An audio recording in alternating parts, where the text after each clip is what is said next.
The beatification of John Paul II is now less than 1 month away, and the Vatican has released the final details for the event. On April 29th, the Vatican grottos will be closed for the transfer of John Paul II's remains.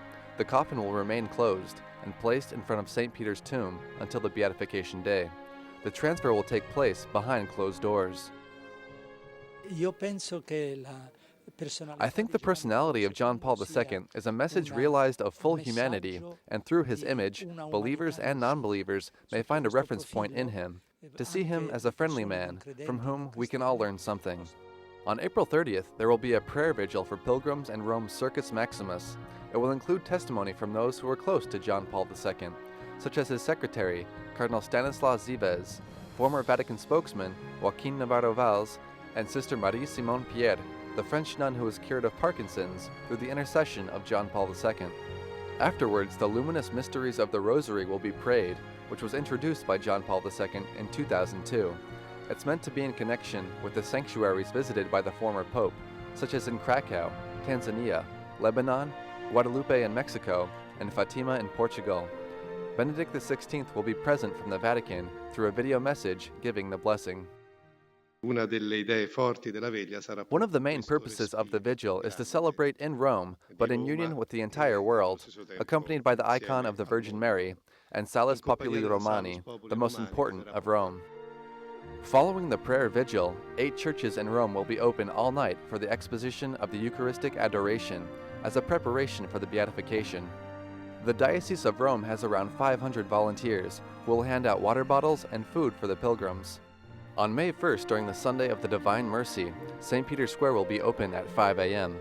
until it's filled at capacity. At 9 a.m., an hour before the beatification ceremony, the Litany of Divine Mercy will be prayed, in the tradition of Sister Faustina Kowalska, to whom John Paul II was very devoted. I would like to underline the importance of this preparation time for the beatification on May 1st, because it serves to create not only the atmosphere of a festival, but also a moment of true prayer. After the beatification, the tapestry will be unveiled, hanging from the facade of St. Peter's Basilica with the image of John Paul II. Benedict XVI will then celebrate Mass with the cardinals. 14 giant screens will be placed in St. Peter's Square and along the Via della Consolazione, with 800 priests standing in communion throughout the crowds. It's also been confirmed that the King and Queen of Belgium will be in attendance, as well as the President of Poland, the birthplace of John Paul II. The Pope and the College of Cardinals will be the first to venerate the remains of the new Blessed in its new location on the Altar of Confession in St. Peter's Basilica, which will then be open to the flow of pilgrims.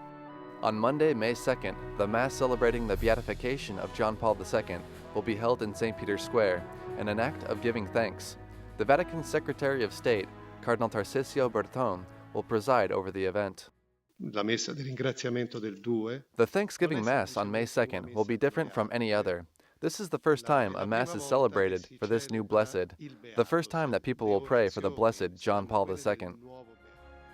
According to the Vatican organization in charge of receiving pilgrims, there is still hotel availability for the dates of the beatification and invites pilgrims from around the world to come to Rome and attend the event they have assured will be an historic one.